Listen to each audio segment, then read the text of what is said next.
Union Theological Seminary, President 1926. 1945 Rev. Henry Sloane Coffin, 97. U.S. Naval Academy, William Chauvenet, 40. Further influence of the order, post-1900. Rockefeller Institute, American Economic for Medical Research. Association, 1st, President 1910 to 1934. Secretary Richard T. Ely, W.M. H. Welch, 70. UNESCO, Constitution, Archibald MacLeish, 15. Memorandum No. 1. It all began at Yale. The first volume of this series introduced the order, presented 3 preliminary hypotheses with examples of the evidence to come. We also asserted that any group that wanted to control the future of American society had first to control education, i.e., the population of the future. This volume will outline the way in which education has been controlled by the order. It all began at Yale. Even the official Yale history is aware of Yale's power and success. The power of the place remains unmistakable. Yale was organized. Yale inspired a loyalty in its sons that was conspicuous and impressive. Yale men in afterlife made such records that the suspicion was that even there they were working for each other. In short, Yale was exasperatingly and mysteriously successful. To rival institutions and to academic reformers, there was something irritating and disquieting about old Yale College. Yale was exasperatingly and mysteriously successful, says the official history. And this success was more than obvious to Yale's chief competitor, Harvard University. So obvious, in fact, that in 1892 a young Harvard instructor, George Santayana, went to Yale to investigate this disturbing legend of Yale power. Santayana quoted a Harvard alumnus who intended to send his son to Yale, because in real life, all the Harvard men are working for George Wilson Pearson. Yale College 1871 to 1922, Yale University Press, New Haven, 1952, Volume 1, page 5. Yale Men. But no one has previously asked an obvious question: why? What is this Yale power? A revolutionary Yale trio. In the 1850s, 3 members of the order left Yale and, working together, at times with other members along the way, made a revolution that changed the face, direction and purpose of American education. It was a rapid, quiet revolution, and eminently successful. The American people even today, in 1983, are not aware of a coup d'etat. The revolutionary trio were Timothy Dwight, 49, professor in the Yale Divinity School and then 12th president of Yale University; Daniel Coit Gilman, 52, first president of the University of California, first president of the Johns Hopkins University and first president of the Carnegie Institution; Andrew Dixon White, 53, first president of Cornell University and first president of the American Historical Association. This notable trio were all initiated into the order within a few years of each other, 1849, 1852, and 1853. They immediately set off for Europe. All 3 went to study philosophy at the University of Berlin, where post-Hegelian philosophy had a monopoly. Dwight studied at the universities of Berlin and Bonn between 1856 and 1858. Gilman was at the University of Berlin between 1854 and 55 under Karl von Ritter and Friedrich Trendelenburg, both prominent, right, Hegelians, and White studied at the University of Berlin between 1856 and 1858. Notably also at the University of Berlin in 1856, at the Institute E. Slosson, Great American Universities, New York, 1910, pp. 59-60. Of physiology, was none other than Wilhelm Wundt, the founder of experimental psychology in Germany and the later source of the dozens of American PhDs who came back from Leipzig, Germany to start the modern American education movement. Why is the German experience so important? Because these were the formative years, the immediate postgraduate years for these 3 men, the years when they were planning the future, and at this period Germany was dominated by the Hegelian philosophical ferment. There were two groups of these Hegelians. The right, Hegelians, were the roots of Prussian militarism and the spring for the unification of Germany and the rise of Hitler. Key names among right Hegelians are Karl Ritter, at the University of Berlin, where our trio studied, Baron von Bismarck and Baron von Stockmar, confidential advisor to Queen Victoria over in England. Somewhat before this, Karl Theodor Dalberg, 1744 to 1817, Arch-Chancellor in the German Reich, related to Lord Acton in England and an Illuminati, Bacco v Verulam in the Illuminati Code, was a right Hegelian. There were also left Hegelians, the promoters of scientific socialism. Most famous of these, of course, are Karl Marx, Friedrich Engels, Heinrich Heine, Max Stirner and Moses Hess. The point to hold in mind is that both groups use Hegelian theory of the state as a start point, i.e., the state is superior to the individual.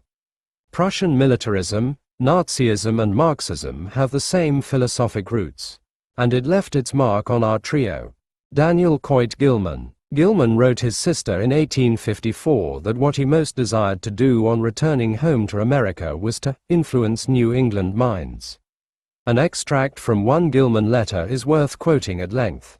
Gilman wrote his sister from St. Petersburg in April, 1854. Daniel C. Gilman in 1852 as a senior in Yale College. Daniel C. Gilman in the early 70s as president of the University of California. Daniel Coit Gilman. And what do you think I am keeping for? Tell me, someday when you write, for every year makes me feel that I must draw nearer to a point. When I go home to America, I must have some definite notions. Day and night, I think of that time, and in all I see and do I am planning for being useful at home. I find my wishes cling more and more towards a home in New England, and I long for an opportunity to influence New England minds. If I'm an editor, New York is the place. But, to tell the truth, I am a little afraid of its excitements, its politics, its money-making whirl. I look therefore more and more to the ministry as probably the place where I can do more good than anywhere else. That is to say, if I can have a congregation which will let me preach such things as we have talked over so many times in our upstairs confabs. I am glad you remember those talks with pleasure, for I look upon them as among the greatest providences of my life. If ever I make anything in this world or another, I shall owe it to the blessed influences of home. For me, it seems as though new notions and wider views of men and things were crowding upon me with wonderful rapidity, and every day and almost every hour I think of some new things which I wish to have accomplished in America. I find my thoughts, unconsciously, almost, dwelling on the applications of Christianity or the principles of the New Testament to business, study, public education, political questions, travel, and so forth. I had a long talk with Mr. Porter in Berlin. It was 3 days long with occasional interruptions, on topics related to such as I have named, and he assures me that there are many places in New England ripe for the advocacy of some such views upon these questions as I have often hinted to you at home. I told him a great deal about my thoughts on such things, talking quite as freely and perhaps more fully than I have ever done with you girls. At home, he seemed exceedingly interested. He told me that the kind of preaching I spoke of was the kind now needed, the kind which would be most influential of good, and on the whole he encouraged me to attempt it. I feel more and more desirous to do so, and shall keep on, in all I see and hear abroad, with the examination of every influence now working upon men, churches and schools, politics and literature. Daniel Coit Gilman is the key activist in the revolution of education by the order. The Gilman family came to the United States from Norfolk, England in 1638. On his mother's side, the Coit family came from Wales to Salem, Massachusetts before 1638. Gilman was born in Norwich, Connecticut July 8, 1831, from a family laced with members of the order and links to Yale College, as it was known at that time. Uncle Henry Coit Kingsley, the Order 34, was treasurer of Yale from 1862 to 1886. James I Kingsley was Gilman's uncle and a professor at Yale. William M. Kingsley, a cousin, was editor of the influential journal, New Englander. On the Coit side of the family, Joshua Coit was a member of the order in 1853 as well as William Coit in 1887. Gilman's brother-in-law, the Reverend Joseph Parish Thompson, 38, was in the order. Gilman returned from Europe in late 1855 and spent the next 14 years in New Haven, Connecticut, almost entirely in and around Yale, consolidating the power of the order. His first task in 1856 was to incorporate Skull and Bones as a legal entity under the name of the Russell Trust. Gilman became treasurer and William H. Russell, the co-founder, was president.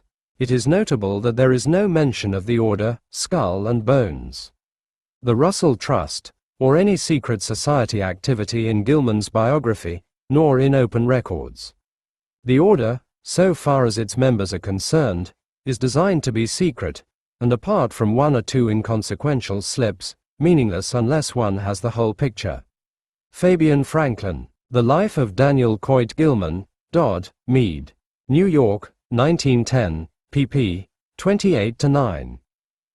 The order has been remarkably adept at keeping it secret. In other words, the order fulfills our first requirement for a conspiracy, i.e., it is secret. The information on the order that we are using surfaced by accident. In a way similar to the surfacing of the Illuminati papers in 1783, when a messenger carrying Illuminati papers was killed and the Bavarian police found the documents. All that exists publicly for the order is the charter of the Russell Trust, and that tells you nothing. On the public record, then, Gilman became assistant librarian at Yale in the fall of 1856, and, in October, he was chosen to fill a vacancy on the New Haven Board of Education. In 1858, he was appointed librarian at Yale. Then he moved to bigger tasks. The Sheffield Scientific School. The Sheffield Scientific School, the science departments at Yale, exemplifies the way in which the order came to control Yale and then the United States. In the early 1850s, Yale science was insignificant, just 2 or 3 very small departments. In 1861, these were concentrated into the Sheffield Scientific School with private funds from Joseph E. Sheffield. Gilman went to work to raise more funds for expansion. Gilman's brother had married the daughter of chemistry, Professor Benjamin Silliman, the order, 1837. This brought Gilman into contact with Professor Dana, also a member of the Silliman family, and this group decided that Gilman should write a report on reorganization of Sheffield. This was done and entitled, Proposed Plan for the Complete Reorganization of the School of Science Connected with Yale College. While this plan was worked out, friends and members of the order made moves in Washington, D.C., and the Connecticut state legislature to get state funding for the Sheffield Scientific School. The Morrill Land Bill was introduced into Congress in 1857, passed in 1859, but vetoed by President Buchanan. It was later signed by President Lincoln. This bill, now known as the Land Grant College Act, donated public lands for state colleges of agriculture and sciences, and of course Gilman's report on just such a college was ready. The legal procedure was for the federal government to issue land scrip in proportion to a state's representation, but state legislatures first had to pass legislation accepting the scrip. Not only was Daniel Gilman first on the scene to get federal land scrip, he was first among all the states and grabbed all of Connecticut's share for Sheffield Scientific School. Gilman had, of course, tailored his report to fit the amount forthcoming for Connecticut. No other institution in Connecticut received even a whisper until 1893, when Storrs Agricultural College received a land grant. Of course it helped that a member of the order, Augustus Brandaget, 49, was Speaker of the Connecticut State Legislature in 1861 when the state bill was moving through, accepting Connecticut's share for Sheffield. Other members of the order, like Stephen W. Kellogg, 46, and William Russell, 33, were either in the state legislature or had influence from past service. The order repeated the same grab for public funds in New York State. All of New York's share of the Land-Grant College Act went to Cornell University.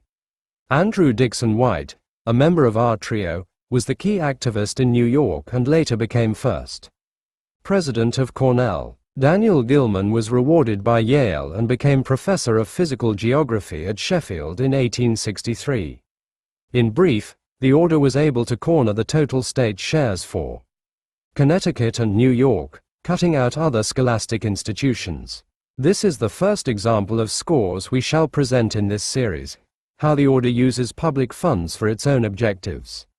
And this, of course, is the great advantage of Hegel for an elite. The state is absolute, but the state is also a fiction. So if the order can manipulate the state, it in effect becomes the absolute. A neat game, and like the Hegelian dialectic process we cited in the first volume, the order has worked it like a charm. Back to Sheffield Scientific School. The order now had funds for Sheffield and proceeded to consolidate its control. In February 1871, the school was incorporated and the following became trustees: Charles J. Sheffield, Professor G. J. Brush, Gilman's close friend; Daniel Coit Gilman, the order, 52.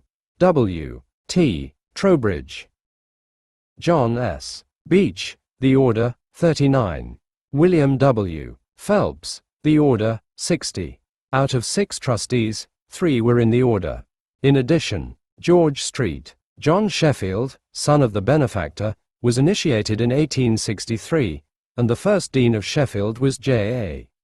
Porter, also the first member of Scroll and Key, the supposedly competitive senior society at Yale. How the order came to control Yale University. From Sheffield Scientific School, the order broadened its horizons. The order's control over all Yale was evident by the 1870s, even under the administration of Noah Porter, 1871 to 1881, who was not a member. In the decades after the 1870s, the order tightened its grip. The Iconoclast, October 13, 1873, summarizes the facts we have presented on control of Yale by the order, without being fully aware of the details. They have obtained control of Yale. Its business is performed by them. Money paid to the college must pass into their hands, and be subject to their will. No doubt they are worthy men in themselves, but the many whom they looked down upon while in college cannot so far forget as to give money freely into their hands. Men in Wall Street complain that the college comes straight to them for help, instead of asking each graduate for his share. The reason is found in a remark made by one of Yale's and America's first men: few society than they do for the college. The Woolsey Fund has but a struggling existence, for kindred reasons. Here, then, appears the true reason for Yale's poverty. She is controlled by a few men who shut themselves off from others, and assume to be their superiors. The anonymous writer of Iconoclast blames the order for the poverty of Yale. But worse was to come. Then President Noah Porter was the last of the clerical presidents of Yale, 1871 to 1881, and the last without either membership or family connections to the order. After 1871, the Yale presidency became almost a fiefdom for the order. From 1886 to 1899, member Timothy Dwight, 49, was president, followed by another member of the order, Arthur Twining Hadley, 1899 to 1921. Then came James R. Angel, 1921 to 37, not a member of the order, who came to Yale from the University of Chicago, where he worked with Dewey, built the School of Education, and was past president of the American Psychological Association. From 1937 to 1950, Charles Seymour, a member of the order, was president, followed by Alfred Whitney Griswold from 1950 to 1963. Griswold was not a member, but both the Griswold and Whitney families have members in the order. For example, Dwight Torrey Griswold, 08, and William Edward Schenck Griswold, 99, were in the order. In 1963, Kingman Brewster took over as president. The Brewster family has had several members in the order, in law and the ministry rather than education. We can best conclude this memorandum with a quotation from the anonymous Yale Observer. Whatever want the college suffers, whatever is lacking in her educational course, whatever disgrace lies in her poor buildings, whatever embarrassments have beset her needy students, so far as money could have availed, the weight of blame lies upon this ill-starred society. The pecuniary question is one of the future as well as of the present and past. Year by year, the deadly evil is growing. The society was never as obnoxious to the college as it is today, and it is just this ill feeling that shuts the pockets of non-members. Never before has it shown such arrogance and self-fancied superiority. It grasps the college press and endeavors to rule in all. It does not deign to show its credentials, but clutches at power with the silence of conscious guilt. Appendix to Memorandum No. 1. The Order in the Yale Faculty. Member. Date initiated. Position at Yale. B.B. William 1873 Professor of Mathematics, 1882 to 1917. Beers. Henry A. 1869 Professor of English Literature, 1874 to 1926. Bellinger, Alfred R. 1917 Professor of Greek, 1926 Dahl, George 1908 Professor Yale Divinity School, 1914 to 1929. Darling, Arthur B. 1916 Professor of History, 1925 to 1933. Day, Clive 1892 Professor of Economic History, 1902 to 1938. Dexter, Franklin B. 1861 Secretary, Yale University, 1869–99. Dwight, Timothy 1849 President of Yale University, 1886–98. Farnham, Henry 1874 Professor of Economics, 1880–1933. Farnham, William 1866 Trustee Sheffield Scientific School, 1894–1923. French, Robert D. 1910 Professor of English, 1919–1950. Gilman, Daniel C. 1852 See text. Graves, Henry S. 1892 Dean, Yale School of Forestry, 1900–1939. Gruner, G. 1884 Professor of German, 1892–1928. Hadley, Arthur T. 1876 President of Yale, 1899–1921. Hills, Frederick W. 1922 Professor of English, 1931 Holden, Reuben A. 1940 Assistant to President, 1947 Hoppen, James M. 1840 Professor of History of Art, 1861–99. Ingersoll, James W. 1892 Professor of Latin, 1897–1921. Jones, Frederick S. 1884 Dean, Yale College, 1909–1926. Lewis, Charlton M. 1886 Professor of English, 1898–1923. Lohman, Carl A. 1910 Secretary, Yale University, 1927 Lyman, Chester 1837 Professor of Mechanics, 1859–1890. Appendix to Memorandum continued. Member. Date initiated. Position at Yale 1883 Professor of English, 1890–93. 1857 Professor of English, 1863–84. 1856 Professor of Greek, 1863–84. 1861 Professor of Latin, 1889–1908, 1869 Professor of Greek, 1893–1909. 1904 Professor of English, 1910–35. 1926 Yale Football Coach, 1933–48. 1886 Professor of Political Economy, 1893–1906. 1908 Professor of History, 1915–37. President, 1936–1950. 1935 Professor of Art, 19491837 Professor of Chemistry, 1846–85. 1896 Secretary of Yale, 1899–1921. 1863 Professor of Economics, 1872–1909. 1878 Professor of Law, 1913. 1873 Professor of Greek, 1882–87. 1835 Professor of Latin, 1842–86. 1938 Professor of Law, 19491916 Assistant Secretary, 1943–45. 1872 Professor of International Law, 1878–1929. 1898 Professor of History, 1907–11. 1868 Professor of Latin, 1871–1918. Dean, Yale College, 1884–1909. McLaughlin, Edward T. Northrop, Cyrus, Packard, Lewis R. Peck, Tracy, Perrin, Bernadotte, Pierce, Frederick E. Root, Reginald D. Schwab, John C. Seymour, Charles, Seymour, Charles Jr., Sillliman, Benjamin Jr., Stokes, Anson P. Sumner, William G. Taft, William H. Tarbell, Frank B. Thacker, Thomas A. Thompson, John R. Walker, Charles R. Woolsey, Theodore S. Wright, Henry B. Wright, Henry P.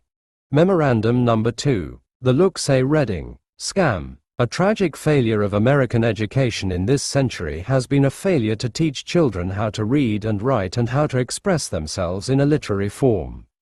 For the educational system, this may not be too distressing.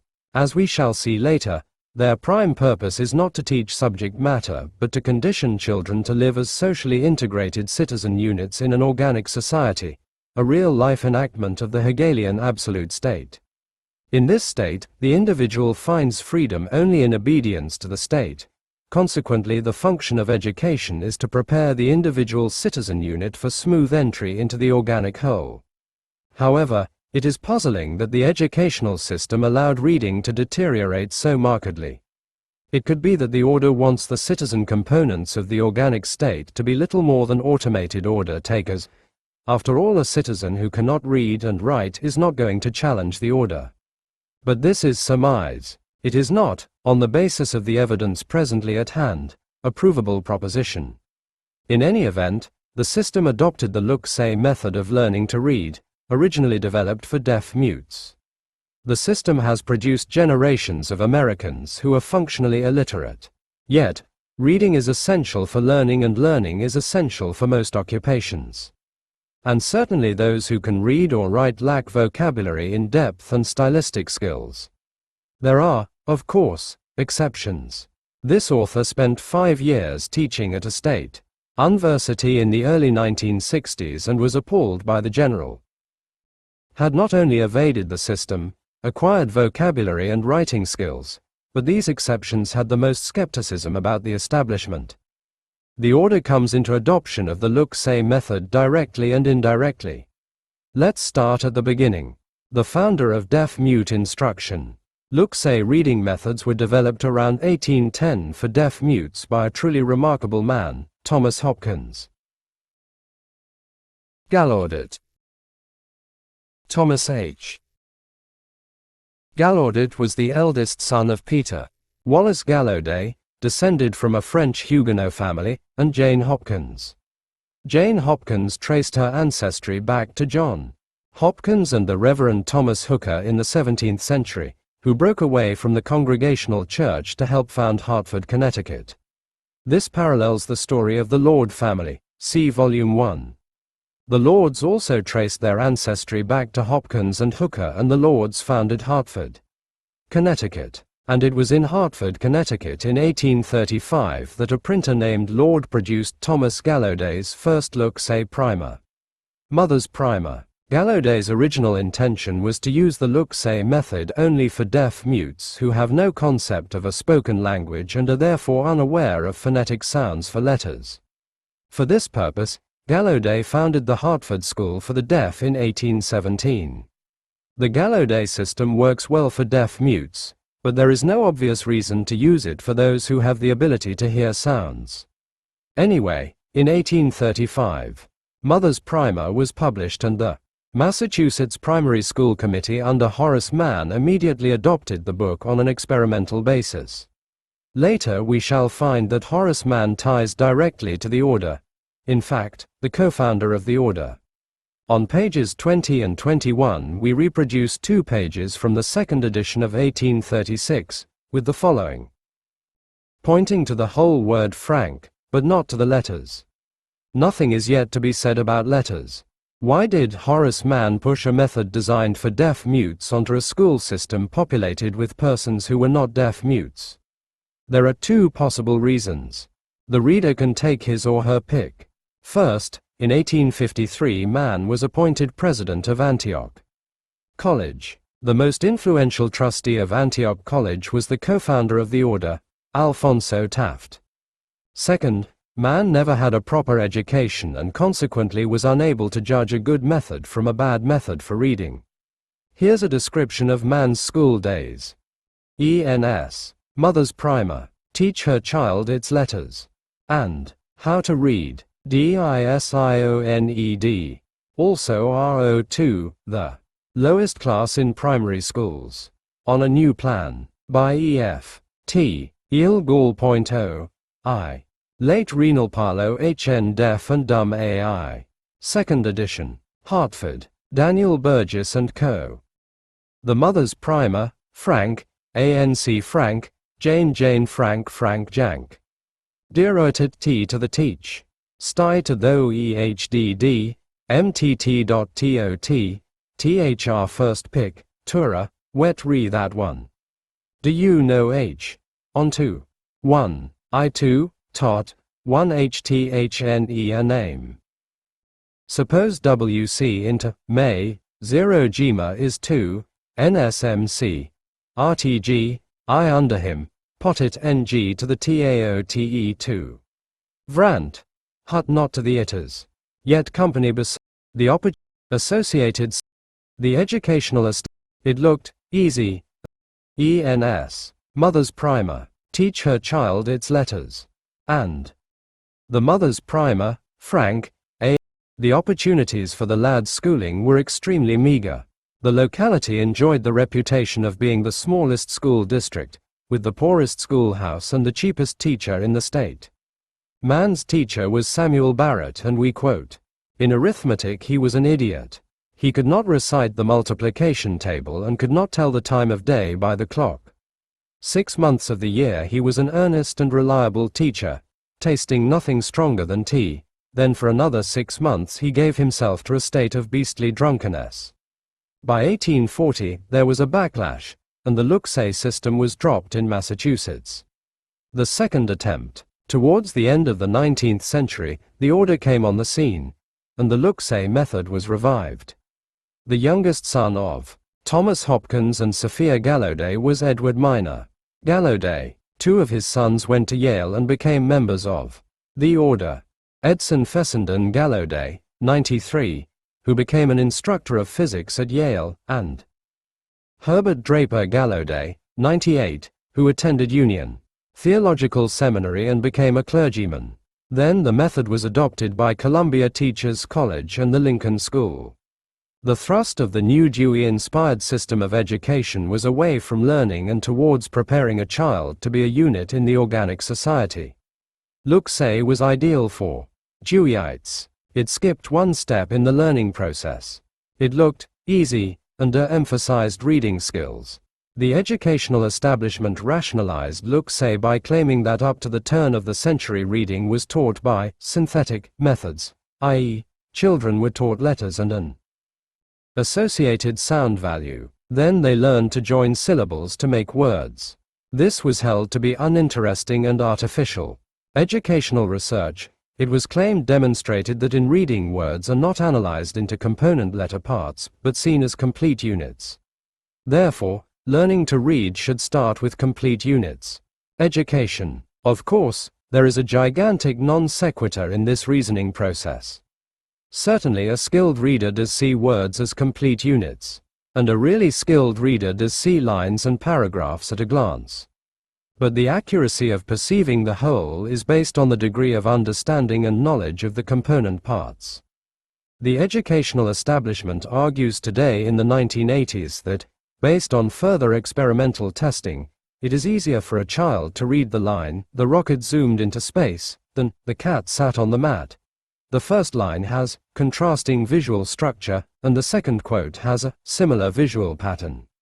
What they have done now is to make a mountain out of a molehill, convert the relatively simple task of learning to read into an unnecessarily complex system. Why? That we shall see as the story progresses. 116. The cab sob ohke mob. 16 equals Ayla N11. U or the rocker zoomed inho sparche. The visual patterns of words in 2 sentences. How children are taught to read, and why they can't. Memorandum number 3. The Illuminati connection. We need to trace 3 historical lines in modern education. The first we looked at in Memorandum number 2, the development of the look-say method of reading, its abandonment and its later adoption around the turn of the century. Another line is the import of the experimental psychology of Wilhelm Wundt into the United States by the order. This we shall examine in Memorandum number 4. For the moment we want to briefly trace the influence of Johann Friedrich Herbert, a major German philosopher of the early 19th century. There was at one time in the United States a National Herbert Society for the Scientific Study of Education to adapt Herbartian principles to American education. Later, this became just National Society for the Study of Education. You don't hear too much about Johann Herbert today, but his influence survives in the so-called enriched school curricula and in current educational methodology. Our purpose in this memorandum is twofold: to show the Hegelian aspects of Herbartian theory and to trace the Illuminati connection. There is no direct connection to the order. However, in a subsequent book, we will trace the order to the Illuminati, and this section will then fall into a logical place. Herbert was an educational theorist as well as philosopher and psychologist, and strongly influenced Wilhelm Wundt. 4. Herbert, education had to be presented in a scientifically correct manner, and the chief purpose of education for Herbert is to prepare the child to live properly in the social order of which he is an integral part. Following Hegel, the individual is not important. The mere development of individual talent, of individual fitness. International Education, Series, Herbert's ABC, of Sense Perception, and 1. Nor Pedagogical Works, translated, with introduction, notes, and commentary, by William J. Eckhoff. Pooh, D. Columbia, P.D. D. N. Y. U. ROI Leitalt Mot 8 Saw or PRILOPOPIT. No PIDA 000L. THSITNET MA TI. No or Paldagut. Tielia, Univi. ITT or 11.1. Minus 1.01. 1. I. 1101T0. Ansin, Uoverall Die. Blirtation. New York, D. Appleton and Company 1696. Cormer A. B.T. D. Appleton and Company. Fisk RNOTYPZA. And PANRRM. At THZAP1. 1.170. 1 prim. U. S. A. Mental power and knowledge is not the purpose of education. The purpose is to develop personal character and social morality, and the most important task of the educator is to analyze the activities and duties of men within society. The function of instruction is to fulfill these aims and impart to the individual socially desirable ideas. Morality for Herbert, therefore, is what is good for society, following Hegelian theory. Herbartians favor grouping of subjects around a core topic, i.e., the grouping of history, social science and English literature. This enables the teacher to more easily draw out those notions useful to the objective. All of these ideas we can recognize in today's educational philosophy came into American education through the Herbartian groups. The Illuminati connection. Johann Herbert studied at the University of Jena, and came under the influence of Johann Herder, Friedrich Schiller, Johann Fichte and Johann Goethe. Later, in Switzerland, Herbert came into contact with Johann Pestalozzi. What is interesting about these names, and they comprise the most imperant influence on Herbert, is that they are either known members of the Illuminati or reputed to be close to the Illuminati. Order. Let's take each name in turn. Johann Gottfried Herder, 1744 to 1803, was Damascus Pontifex in the Illuminati. Johann Fichte, we have already noted in the previous volume, was close to the Illuminati and pushed by Goethe, Abaris, for the post at the University of Jena, where Johann Herbert was studying. N. Friedrich Schiller, 1759 to 1805, was no E in the circle but not reliably recorded as an Illuminati member. Johann Wolfgang Goethe, 1749 to 1832, as Abaris in the Illuminati. We have an even more precise connection for another prominent Illuminati, Johann Heinrich Pestalozzi, 1746 to 1827, a Swiss teacher of some renown living at Interlaken, and known as Alfred in the Illuminati Code. Before Herbert completed his doctorate, just after the turn of the 19th century, he spent 3 years at Interlaken in Switzerland. Out of his contact with Pestalozzi came a book on Pestalozzi's educational theories, much of which rubbed off onto Herbert. The book is Pestalozzi's Idee eines ABC der Anschauung untersucht und wissenschaftlicher Zugeführt, Pestalozzi's idea of an ABC of sense impression. This book has been translated and we reproduce a copy of the title page of the 1896 New York edition. This is not insignificant. It is a commentary by a prominent influence on today's education upon an Illuminati book. Why is the Illuminati connection significant? The Illuminati was founded May 1, 1776 by Professor Adam Weishaupt of the University of Ingolstadt. It was a secret society, but in 1785 and 1787 several batches of internal documents came to the Bavarian government. Subsequent investigation determined that the aim of the Illuminati was world domination, using any methods to advance the objective, i.e., the end always justifies the means. It was anti-Christian, although clergymen were found in the organization.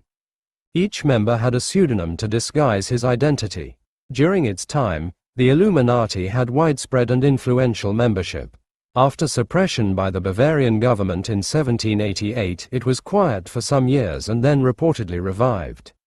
The significance for this study is that the methods and objectives parallel those of the order.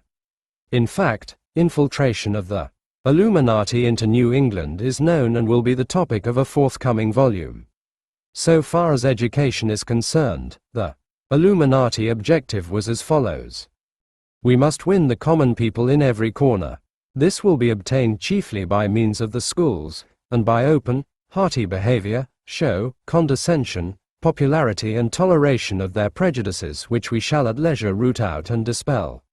As Rosenbaum has pointed out in his Esquire article, the Illuminati ceremony has similarities to the order. For example, John Robertson in Proofs of a Conspiracy, the candidate is presented for reception in the character of a slave, and it is demanded of him what has brought him to this most miserable of all conditions. He answers, society, the state, submissiveness, false religion. A skeleton is pointed out to him, at the feet of which are laid a crown and a sword. He is asked whether that is the skeleton of a king, a nobleman or a beggar. As he cannot decide, the president of the meeting says to him, the character of being a man is the only one that is of importance. Finally, in conclusion, we can trace the foundation of 3 secret societies, in fact the most influential 3 secret societies that we know about, to universities. The Illuminati was founded at University of Ingolstadt. The group was founded at All Souls College, Oxford University in England, and the order was founded at Yale University in the United States. The paradox is that institutions supposedly devoted to the search for truth and freedom have given birth to institutions devoted to world enslavement. John Robinson, Proofs of a Conspiracy, Americanist Classics, Belmont, 1967, page 110. Memorandum Number 4. The Leipzig Connection **. The link between German experimental psychology and the American educational system is through American psychologist G. Stanley Hall, in his time probably the foremost educational critic in the U.S. The Hall family is Scottish and English and goes back to the 1630s, but Hall was not a Yale graduate, and at first sight there is no connection between Hall and the order. On the other hand, Hall is a good example of someone whose life has major turning points, and on probing the turning points, we find the order with its guiding hand. The detail below is important to link Hall with the order. It is an open question how much Hall knew, if he knew anything at all, about the order and its objectives. After graduation from Williams College, Hall spent a year at the Union Theological Seminary, New York. Our addresses. Books for the order do not give church affiliations for members citing the ministry as their occupation. We do know that Rev. Henry Sloane Coffin, 97, was Associate Professor of Practical Theology at Union from 1904-1926 and President of Union Seminary from 1926 to 1945, but we cannot trace any members at Union before 1904. Fortunately, Hall was an egocentric and wrote 2 long, tedious autobiographies. Recreations of a Psychologist and Life. The Leipzig Connection is the title of an excellent little booklet by Lance J. Klaas and Pauli Leoni, published by the Delphian Press, Route 2, Box 195, Sheridan, Oregon, 97378, $4 postpaid. The book came out in 1967 and was the first to trace the Wundt link. It has more detail on Wundt than this memorandum, but, of course, is not concerned with the order. And Confessions of a Psychologist. This is how Hall described his entry to Union in the latter book, pp. 177-8. Recovering from a severe attack of typhoid fever the summer after graduation and still being very uncertain as to what I would be and do in the world, I entered Union Theological Seminary in September 1867. Later Hall adds, the man to whom I owe far more in this group than any other was Henry B. Smith, a foreign-trained scholar, versed more or less not only in systematic theology, which was his chair, but in ancient and modern philosophy, on which he gave us a few lectures outside the course. Of him alone I saw something socially. He did me perhaps the greatest intellectual service one man can render another by suggesting just the right reading at the right time. It was he, too, who seeing my bent advised me to go to Europe. The Rev. Henry Boynton Smith cited by Hall was professor of church history at Union Seminary from 1850 to 1874, and in the liberal wing of the Presbyterian Church, he edited Theological Review from 1859 to 1874 and translated several German theological works. Smith was not a member of the order. How did Hall, who says he was broke, get from New York to Europe, specifically to Germany? Here's the interesting twist. Someone he didn't know, but whom today we can trace to the order, gave him $1,000, a lot of money in those days. Here's how it happened. While preaching in Pennsylvania in 1868, Hall received a letter from Rev. Henry Ward Beecher, whose church he attended in New York, asking me to call on him. I immediately took the train, and Beecher told me that through the man's friends, he had learned that I wished to study philosophy in Germany, but lacked the means. He gave me a sealed note to the lumber magnate Henry Sage, the benefactor of Cornell, which I amazement, after some scowling and a remark to the effect that his pastor took amazing liberties with his purse, he gave me a check for $1,000. Taking my note to repay it with interest, he told me to sail for Germany the next day. Confessions, page 182. Who was lumber magnate Henry Sage, the benefactor of Cornell. The Sage family had several Henrys involved with Yale and Cornell universities in those days. The Henry Sage cited is probably William Henry Sage, 1844 to 1924, who graduated Yale 1865 and then joined the family lumber company, H.W.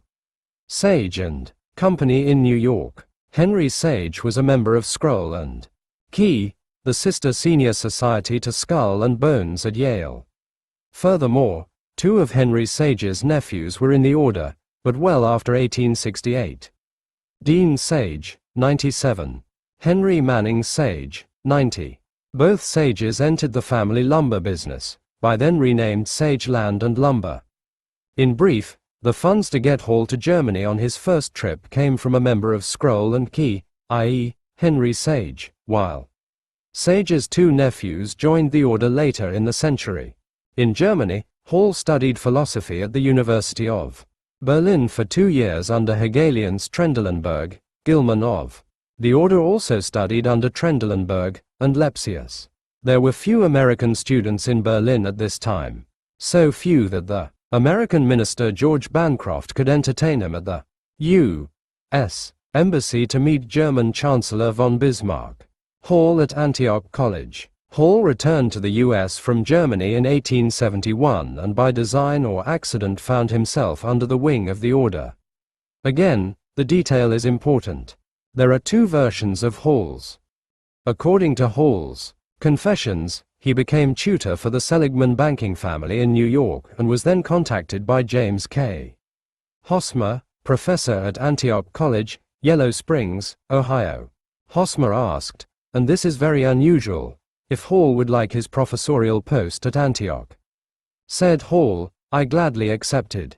There is another version in National Cyclopedia of American Biography which states, in 1872 he, Hall, accepted a professorship at Antioch College, Ohio, that formerly was held by Horace Mann. In any event, Hall went to Antioch, a liberal Unitarian college with a more than liberal view of education. And at Antioch College, G. Stanley Hall was at the core of the order. Horace Mann, whom we met in Memorandum 2 as the promoter of Luxay, reading, was the first president of Antioch, 1853 to 1860. The most prominent trustee of Antioch College was none other than the co-founder of the order, Alphonso Taft. According to Hall, I occasionally spent a Sunday with the Tafts. Ex-President Taft was then a boy and his father, Judge Alonzo, sick. Taft was a trustee of Antioch College, Confessions, page 201. Furthermore, Cincinnati, Ohio, at that time was the center for a young Hegelian movement including famous left Hegelian August Willige, and these were well known to Judge Alphonso Taft. In brief, while at Antioch College in Yellow Springs, Ohio, Hall came under the influence of four groups. A. The legend of Horace Mann, a hero of the modern education movement. B. The Unitarian Church, which will enter our later reports. C. A Hegelian discussion group comprised of left Hegelians, and D. The co-founder of the order, Alphonso Taft. And Hall knew William Howard Taft, also a member of the order, 78, and future President and Chief Justice of the United States. Wilhelm Wundt, University of Leipzig 1875-1920. Trains American students including G. Stanley Hall. Daniel Coit Gilman, the order. Becomes president of Johns Hopkins. Hires Hall, trains John Dewey. William Welch, the order. Starts Hopkins Medical School. The Americanization of Wilhelm Wundt. Herbart. Hegel. Columbia University. Teachers College. John Dewey, 1904-1930. University of Chicago. E. L. Thorndike, 1899-1942. School of Education. James E. Russell, 1897-1927. John Dewey 11894-19041. Charles Judd, 1909-1946. Department of Psychology. James McCattle, 1891 to 1917. Funded by Rockefeller Foundations, General Education Board and Carnegie Foundation. Europe, while Alphonso Taft went to Washington, D.C. as Secretary of War, then as Attorney General in the Grant administration. Hall paused a while in England and then went on to Germany, to Leipzig and Wilhelm Wundt. He became the first of a dozen Americans to receive a Ph.D. in psychology, a new field. Under Wundt, the Hegelian influence on Hall. So between 1870 and 1882, a span of 12 years, Hall spent 6 years in Germany. As Hall himself comments, I do not know of any other American student of these subjects, i.e., philosophy and psychology, who came into even the slight personal contact it was my fortune to enjoy with Hartmann and Fechner, nor of any psychologist WNO had the experience of attempting experimental work v. A Helmholtz, and I think I was the first American pupil of Wundt. The 12 years included in this span, more than any other equal period, marked and gave direction to modern psychology. Who were these 4 German philosophers who so influenced? Stanley Hall, Eduard von Hartmann, 1842 to 1906, a prominent philosopher. Hartmann's views on individual rights are entirely contrary to our own, i.e., the principle of freedom is negative. In every department of life, save religion alone, compulsion is necessary. What all men need is rational tyranny, if it only holds them to a steady development, according to the laws of their own nature. There isn't too much difference between Hegel and Hartmann on the idea of social progress. Individual freedom is not acceptable to these philosophers. Man must be guided by rational tyranny. Gustav Theodor Fechner, 1801 to 1887. Fechner disliked Hegel. G. Stanley Hall, Founders of Modern Psychology, Appleton and Company, London, 1912, pp. v. Who Fechner said, unlearned men to think. However, Fechner was mainly interested in psychophysics, i.e., parapsychology. He was particularly attracted to the unexplored regions of the soul, and so he became interested in somnambulism, attended seances when table tapping came into vogue. Hermann L. F. von Helmholtz, 1821 to 1894, was undoubtedly Germany's greatest scientist in the 19th century and was rooted in Kant, the predecessor of Hegel. For Helmholtz, the sensible world is a product of the interaction between the human organism and an unknown reality. The world of experience is determined by this interaction, but the organism itself is only an object of experience and is to be understood by psychology and physiology. Wilhelm Maximilian Wundt. Wilhelm Wundt, 1832–1920, professor of philosophy at University of Leipzig, was undoubtedly the major influence on G. Stanley Hall. Modern education practice stems from Hegelian social theory combined with the experimental psychology of Wilhelm Wundt, whereas Karl Marx and von Bismarck applied Hegelian theory to the political field. It was Wilhelm Wundt, influenced by Johann Herbert, who applied Hegel to education, which in turn was picked up by Hall and John Dewey and modern educational theorists in the United States. Wilhelm Maximilian Wundt was born August 16, 1832 at Neckarau, a suburb of Mannheim, Germany. His father, Maximilian, 1787–1846, was a minister. Wundt's grandfather on the paternal side is of significant interest, Kirchenrat Karl Casimir. Wundt, 1744–84, was professor at Heidelberg University in the history and geography of Baden and pastor of the church at Weiblingen, a small neighborhood town. The Illuminati order documents show that Raphael, in the and is referred to in the Illuminati provincial report from Utica, i.e., Heidelberg, dated September 1782. The magnum opus of Wilhelm Wundt, i.e., Völkerpsychologie, is also today a recommended book in Internationales Freimaurer Lexikon, page 50. Historical links aside, Wundt is important in the history of American education for the following reasons. 1. He established in 1875 the world's first laboratory in experimental psychology to measure individual responses to stimuli. 2. Wundt believed that man is only the summation of his experience, i.e., the stimuli that bear upon him. It follows from this that, for Wundt, man has no self-will, no self-determination. Man is, in effect, only the captive of his experiences, a pawn needing guidance. 3. Students from Europe and the United States came to Leipzig to learn from Wundt the new science of experimental psychology. These students returned to their homelands to found schools of education or departments of psychology and trained hundreds of PhDs in the new field of psychology. The core of our problem is that Wundt's work was based on Hegelian philosophical theory and reflected the Hegelian view of the individual as a valueless cog in the state, a view expanded by Wundt to include man as nothing more than an animal influenced solely by daily experiences. This Wundtian view of the world was brought back from Leipzig to the United States by G. Stanley Hall and other Americans and went through what is known among psychologists as the Americanization of Wundt. Although Hall was primarily psychologist and teacher, his political views were partially Marxist, as Hall himself writes. I. Stuttgart, 1977, page 269. 4.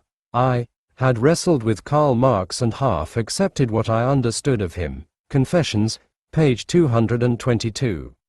In the next memorandum, number 5, we will link Hall with Gilman and trace their joint influence on American education. Memorandum number 5. The Baltimore Scheme. While G. Stanley Hall was in Leipzig working under Wilhelm Wundt, the revolutionary trio Gilman Dwight White were moving events back home, and the order ran into its first organized opposition. The protesting neutrals at Yale had no hope of winning. Even under independent President Noah Porter in the 1870s, the order had Yale University under its control. But while Yale students were watching, protesting and writing bad verse, Daniel Gilman ran into opposition 3,000 miles away, and if the leaders of this counter-revolution had known the story we are recounting here, they might just have stopped the order dead in its tracks. In 1867, Daniel Gilman received an offer as president of the University of Wisconsin. This he declined. In 1872, Gilman was offered the presidency of the newly established University of California. This offer he accepted. In California, Gilman found a political hornet's nest. For some years, there had been increasing popular concern about the railroad monopolies, government subsidies to railroads and, oddly enough, the Morrill Bill which gave federal land grants to agricultural and scientific colleges. The reader will recall that in Connecticut and New York, the order had grabbed the total state's share for Yale and Cornell respectively. Californians believed that the University of California, a land-grant college, should teach agriculture and science, whereas Gilman had different ideas. Unrest over corruption, including corruption among University of California regents and the railroads, in which members of the order had widespread interests, led to formation of a new California political party. In 1873, the party was known as the Patrons of Husbandry or the Grangers. Then members of the Republican Party broke away and joined with the Grangers to form the People's Independent Party, known also as the Dolly Varden Party. They won a decisive victory in the 1873 California elections, and following investigations by the Grangers, a petition was sent to the legislature concerning operation of the University of California under Daniel Gilman. At that time, Henry George was editor of the San Francisco Daily Evening Post, and George used his considerable journalistic skills to attack the university, the regents, Gilman, and the land grants. Although Henry George is known as a socialist, we classify him as an independent socialist, not part of the Hegelian right-left spectrum. His main target was land monopoly, whereas the scientific, Hegelian socialism of Karl Marx is geared to establishing monopolies of all kinds under state control, following the Hegelian theory of the supremacy of the state. This populist furor scared Gilman, as he freely admits. There are dangers here which I could not foresee. This year the dangers have been averted, but who can tell what will happen 2 years hence? I feel that we are building a superior structure, but it rests over a powder mill which may blow it up any day. All these conditions fill me with perplexity. Reading between the lines, Daniel Gilman was not too anxious to face the populist West. He needed a more stable base where prying journalists and independent politicians could be headed off. And this base presented itself in the Baltimore scheme. Daniel Gilman becomes president of Johns Hopkins. Johns Hopkins, a wealthy Baltimore merchant, left his fortune to establish a university for graduate education, the first in the United States along German lines, and a medical school. Hopkins trustees were all friends who lived in Baltimore. How then did they come to select Daniel Coit Gilman as president of the new university? In 1874, the trustees invited 3 university presidents to come to Baltimore and advise on the choice of a president. These were Charles W. Eliot of Harvard, Andrew Dickson White of Cornell, and James B. Angell of Michigan. Only Andrew Dickson White was in the order. After meeting independently with each of these presidents, half a dozen of the trustees toured several American universities in search of further information, and Andrew D. White accompanied the tour. The result was, in the words of James Angell, "And now I have this remarkable statement to make to you, that without the least conference between us 3, we all wrote letters telling them that the one man was Daniel C. Gilman of California. The truth is that Gilman not only knew what was going on in Baltimore, but was in communication with Andrew White on the Baltimore scheme, as they called it." In a letter dated April 5, 1874, Gilman wrote as follows to Andrew D. White: "I could not conclude on any new proposition without conferring upon it with some of my family friends, and I have not felt at liberty to do so. I confess that the Baltimore (italics in original) scheme has oft times suggested itself to me, but I have no personal relations in that quarter, too." Here's the interesting point. The board appointed by Johns Hopkins to found a university did not even meet to adopt its bylaws and appoint committees until 4 weeks before this letter, i.e. March 7, 1974. Yet Gilman tells us, the Baltimore scheme has John C. French, A History of the University founded by Johns Hopkins, the Johns Hopkins Press, Baltimore, 1946, page 26. 2. Life of Daniel Coit Gilman, page 157. Oft times suggested itself to me. In brief, Gilman knew what was happening over in Baltimore. Before his name had been presented to the trustees, Gilman became first president of Johns Hopkins University and quickly set to work. Johns Hopkins had willed substantial amounts for both a university and a medical school. Dr. William H. Welch, 70, a fellow member of the order, was brought in by Gilman to head up the Hopkins Medical School. Welch was president of the board of directors of the Rockefeller Institute of Medical Research for almost 25 years, 1910 to 1934. This we shall expand upon later in the series when we examine how the order came to control medicine. For the moment, let's return to G. Stanley Hall, who was in Leipzig while Johns Hopkins was acquiring its new president. Gilman starts the revolution in American education. When he returned to the United States, Hall was feeling pretty low. "I came home, again in the depths because of debt and with no prospects, took a small flat on the edge of Somerville, where my 2 children were born, and waited, hoped and worked. One Wednesday morning, President Eliot, of Harvard University, rode up to the house, rapped on the door without dismounting from his horse and asked me to begin Saturday of that week a course of lectures on education. As Hall recounts it, he had a very impressive audience for these lectures. Sometime later, in 1881, I was surprised and delighted to receive an invitation from the Johns Hopkins University, then the cynosure of all aspiring young professors, to deliver a course of 12 semi-public lectures on psychology. At the end of the lecture series, Gilman offered Hall the chair of Professor of Psychology and Pedagogy.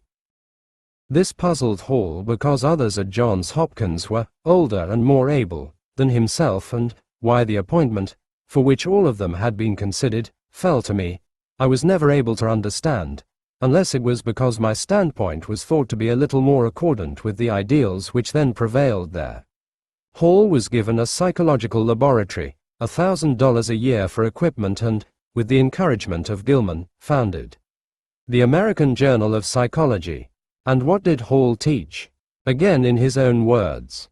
The psychology I taught was almost entirely experimental and covered for the most part the material that Wundt had set forth in the later and larger edition of Physiological Psychology. The rest is known. The chart demonstrates how doctoral students from Wundt and Hall fanned out through the United States, established departments of psychology and education by the score, 117 psychological laboratories just in the period up to 1930. Prominent among these students were John Dewey, J.M. Cattell and E.L. Thorndike, all part of the founding of Columbia Teachers College and Chicago's School of Education, the two sources of modern American education. Their activities can be measured by the number of doctorate in American students, number of doctorates of Wundt teaching, and they awarded up to U.S. universities. Career at 1948.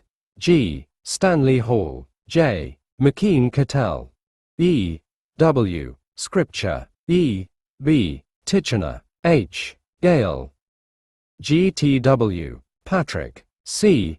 H. Judd, Johns Hopkins and Clark University, Columbia University, Yale University, Cornell University, Minnesota University, Iowa University. 149 doctorates, 344 doctorates, 138 doctorates, 112 doctorates, 123 doctorates, 269 doctorates, 196 doctorates.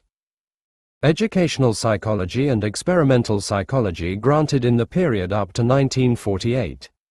The following list includes psychologists with training in Germany under Wilhelm Wundt before 1900, and the number of doctorates they in turn awarded up to 1948. Of these, only E.B. Titchener at Cornell could be called a critic of the Wundt School of Experimental Psychology. The rest followed the party line, an amalgamation of Hegelian philosophy and Wundtian animal psychology. So from the seeds sown by Daniel Coit Gilman at Johns Hopkins grew the vast network of interlocking schools of education and departments of psychology that dominates education today. Memorandum number 6. The Troika spreads its wings. Around the turn of the century, the order had made significant penetration into the educational establishment.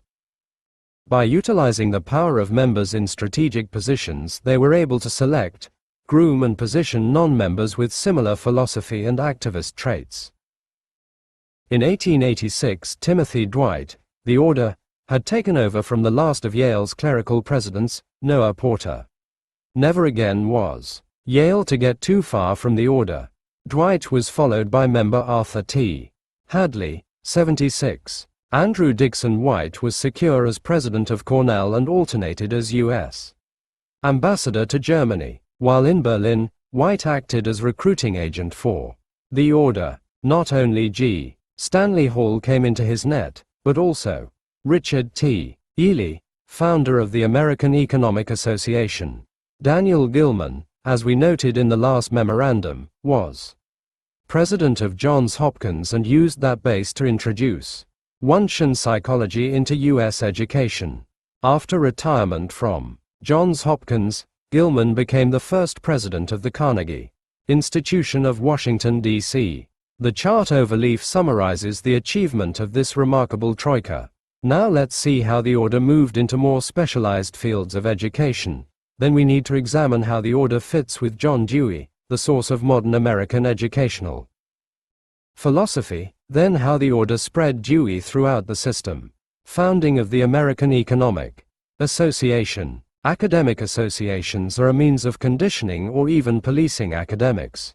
Although academics are great at talking about academic freedom, they are peculiarly susceptible to peer group pressures.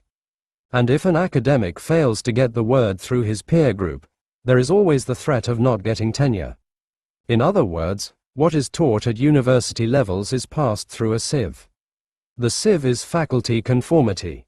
In this century, when faculties are larger, conformity cannot be imposed by a president. It is handled equally well through faculty tenure committees and publications committees of academic associations.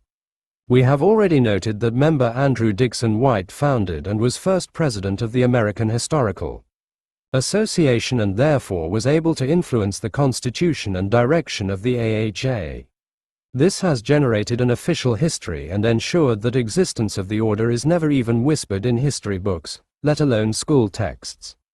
An economic association is also of significance because it conditions how people who are not economists think about the relative merits of free enterprise and state planning. State economic planning is an essential part of state political control. Laissez-faire in economics is the equivalent of individualism in politics. And just as you will never find any plaudits for the 9th and 10th amendments to the Constitution in official history, neither will you find any plaudits for individual free enterprise. The collectivist nature of present-day college faculties in economics has been generated by the American Economic Association under influence of the order. There are very few outspoken preachers of the Austrian School of Economics on American campuses today. They have been effectively weeded out. Achievements of the Trioca. Daniel C. Gilman 1856 founded Russell Trust, the order. Yale, librarian. President University of California. President Johns Hopkins University. President Carnegie Institution, in the order. Incorporated 1856. Andrew D. White. Timothy Dwight 1854. University of Berlin 1856. University of Berlin 1867. President Cornell University 1858.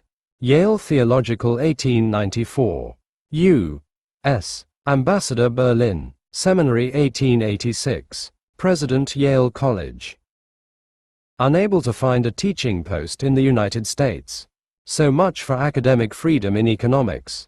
And it speaks harshly for the pervasive, deadening, dictatorial hand of the American Economics Association, and the controlling hand, as in the American Psychological Association and the American Historical Association, traces back to the order.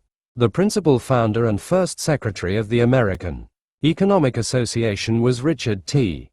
Ely. Who was Ely? Ely descended from Richard Ely of Plymouth, England, who settled at Lyme, Connecticut in 1660. On his grandmother's side, and you have heard this before for members of the order, Ely descended from the daughter of Rev. Thomas Hooker, founder of Hartford, Connecticut. On the paternal side, Ely descended from Elder William Brewster of Plymouth Colony. Ely's first degree was from Dartmouth College. In 1876 he went to University of Heidelberg and received a Ph.D. in 1879. Ely then returned to the United States, but as we shall describe below, had already come to the notice of the order. When Ely arrived home, Daniel Gilman invited Ely to take the chair of political economy at Johns Hopkins. Ely accepted at about the same time Gilman appointed G. Stanley Hall to the chair of philosophy and pedagogy and William Welch, a member of the order we have yet to describe, to be dean of the Johns Hopkins Medical School. Fortunately, Richard Ely was an egocentric and left an autobiography, Ground Under Our Feet, which he dedicated to none other than Daniel Coyle Gilman. See illustration. Then on page 54 of this autobiography is the caption, "I find an invaluable friend in Andrew D. White." And in Ely's first book, French and German Socialism, we find the following. The publication of this volume is due to the friendly counsel of the Honorable Andrew D. White, President of Cornell University, a gentleman tireless in his efforts to encourage young men and alive to every opportunity to speak fitting words of hope and cheer. Like many of the younger scholars of our country, I am indebted to him more than I can say. Ely also comments that he never could understand why he always received a welcome from the U.S. Embassy in Berlin, in fact from the ambassador himself. But the reader has probably guessed what Ely didn't know. White was the order's recruiter in Berlin. Ely recalls his conversations with White, and makes a revealing comment. I was interested in his psychology and the way he worked cleverly with Ezra Cornell and Mr. Sage, a benefactor and one of the trustees of Cornell University. The reader will remember it was Henry Sage who provided the first funds for G. Stanley Hall to study in Germany. Then Ely says, the only explanation I can give for his special interest in me was the new ideas I had in relation to economics. And what were these new ideas? Ely rejected classical liberal economics, including free trade, and noted that free trade was particularly obnoxious to the German school of thought by which I was so strongly impressed. In other words, just as G. Stanley Hall had adopted Hegelianism in psychology from Wundt, Ely adopted Hegelian ideas from his prime teacher Karl Knies at University of Heidelberg, and both Americans had come to the watchful attention of the order. The staff of the U.S. Embassy in Berlin never did appreciate why a young American student, not attached to the embassy, was hired by Ambassador White to make a study of the Berlin city government. That was Ely's test, and he passed it with flying colors. As he says, it was this report which served to get me started on my way and later helped me get a teaching post at the Johns Hopkins. The rest is history. Daniel Coit Gilman invited Richard Ely to Johns Hopkins University. From there Ely went on to head the Department of Economics at University of Wisconsin. Through the ability to influence choice of one's successor, Wisconsin has been a center of statist economics down to the present day. Before we leave Richard Ely, we should note that financing for projects at University of Wisconsin came directly from the order, from member George B. Cortelyou, 13, president of New York Life Insurance Company. Ely also tells us about his students, and was especially enthralled by Woodrow Wilson. We knew we had in Wilson an unusual man. There could be no question that he had a brilliant future. And for those readers who are wondering if Colonel Edward Mandell House, Woodrow Wilson's mysterious confidant, is going to enter the story, the answer is yes. He does, but not yet. The clue is that young Edward Mandell House went to school at Hopkins Grammar School, New Haven, Connecticut. House knew the order from school days.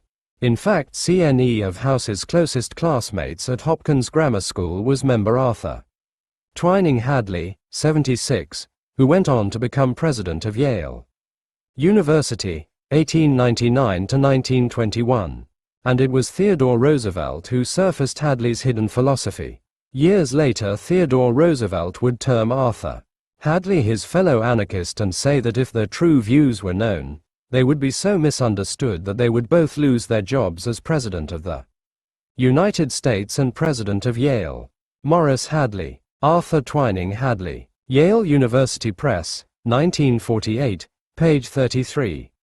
House's novel, Philip Drew, was written in New Haven, Connecticut, and in those days House was closer to the Taft segment of the order than Woodrow Wilson. In fact, House, as we shall see later, was the order's messenger boy. House was also something of a joker because part of the story of the order is encoded within Philip Drew. We are not sure if the order knows about House's little prank. It's just like House to try to slip one over on the holders of power. American Medical Association. Your doctor knows nothing about nutrition. Ask him confidentially and he'll probably confess he had only one course in nutrition. And there's a reason. Back in the late 19th century, American medicine was in a deplorable state. To the credit of the Rockefeller General Education Board and the Institute for Medical Research, funds were made available to staff teaching hospitals and to eradicate some pretty horrible diseases. On the other hand, a chemical-based medicine was introduced and the medical profession cut its ties with naturopathy. Cancer statistics tell you the rest. For the moment, we want only to note that the impetus for reorganizing medical education in the United States came from John D. Rockefeller, but the funds were channeled through a single member of the order. Briefly, the story is this. One day in 1912, Frederick T. Gates of Rockefeller Foundation had lunch with Abraham Flexner of Carnegie Institution. Said Gates to Flexner, "What would you do if you had $1 million with which to make a start in reorganizing medical education in the United States?" As reported by Fosdick, this is what happened. Raymond D. Fosdick, Adventure in Giving, Harper & Row, New York, 1962, page 154. The bluntness was characteristic of Mr. Gates, but the question about the $1 million was hardly in accord with his usual indirect and cautious approach to the spending of money. Flexner's reply, however, to the effect that any funds, $1 million or otherwise, could most profitably be spent in developing the Johns Hopkins Medical School, struck a responsive chord in Gates, who was already a close friend and devoted admirer of Dr. William H. Welch, the dean of the institution. Welch was president of the Rockefeller Institute for Medical Research from 1901 and a trustee of the Carnegie Institution from 1906. William H. Welch was also a member of the order and had been brought to Johns Hopkins University by Daniel Coit Gilman. Other areas of education. We should note in conclusion, other educational areas where the order had its influence. In theology we have already noted that the order controlled Union Theological Seminary for many years, and was strong within the Yale School of Divinity. The Constitution for UNESCO was written largely by the order, i.e., member Archibald MacLeish, and member William Chauvenet, 1840, was largely responsible for establishing the U.S. Naval Academy on a firm scientific basis. Chauvenet was director of the Observatory, U.S. Naval Academy, Annapolis from 1845 to 1859 and then went on to become Chancellor of Washington University, 1869. Finally, a point on methodology. The reader will remember from Memorandum 1, Volume 1, that we argued the most general solution to a problem in science is the most acceptable solution. In brief, a useful hypothesis is one that explains the most events. Pause a minute and reflect. We are now developing a theory that includes numerous superficially unconnected events. For example, the founding of Johns Hopkins University, the introduction of Wunsian educational methodology, a psychologist G. Stanley Hall, an economist Richard T. Ely, a politician Woodrow Wilson, and now we have included such disparate events as Colonel Edward House and the U.S. Naval Observatory. The order links to them all, and several hundred or thousand other events yet to be unfolded. In research, when a theory begins to find support of this pervasive nature, it suggests the work is on the right track. So let's interpose another principle of scientific methodology. How do we finally know that our hypothesis is valid? If our hypothesis is correct, then we should be able to predict not only future conduct of the order, but also events where we have yet to conduct research. This is still to come. However, the curious reader may wish to try it out. Select a major historical event and search for the guiding hand of the order. Members of the order in education, for Yale University, see list at end of Memorandum Number 1. Name. Date initiated. Affiliations 1915 Professor of Philosophy, University of Chicago, 1924 to 1931, and Cornell University, 1931 to 1960. 1873 Professor of Greek and Minister to Greece, 1893 to 97. 1857 Professor of Physics, Cornell, 1868 to 1870, and Brown University, 1870 to 95. 1853 not known 1840 U.S. Naval Academy, 1845 to 59, and Chancellor Washington University, 1862-9. 1848 not known 1933 New England Conservatory of Music 1852 Professor of Greek, Centre College, 1855 to 1866, Rutgers University, 1866-1904. 1872 not known 1845 not known 1854 President, Western Reserve University, 1871 to 1886. 1911 not known. 1860 Professor of Creek, Oliver College, and President, 1865–1904. Burt, Edwin A. Alexander, Eben, Blake, Eli Whitney, Capron, Samuel M. C. Houvenay, William, Colton, Henry M. Cook, Francis J. Cooper, Jacob, Cushing, William, Cushman, Isaac Lafayette, Cutler, Carroll, Daly, Frederick J. Daniels, Joseph L. Name, date initiated, Emerson, Joseph 1841. Affiliations, Professor of Greek, Beloit College, 1848–1888. 1848 not known. 1891 Connecticut State Legislature, 1932–1936. 1851 Professor of Mathematics, Cornell University, 1868–1872. 1865 Professor of Church History, Howard University, 1891–1910. 1844 not known. 1888 Professor of Political Economy, Yale, 1893–1935. 1849 President, Chicago Theological Seminary, 1887–1900. 1857 Professor of Greek, Jefferson College, 1857–59. 1889 Vassar College, 1897–1927. 1874 not known. 1941. Marks School, Southborough, Mass. 1913 St. Paul's School, Concord, NH. 1945 St. Paul's School, Concord, NH. 1860 not known. 1872 Professor of History, Atlanta University, 1849–1894.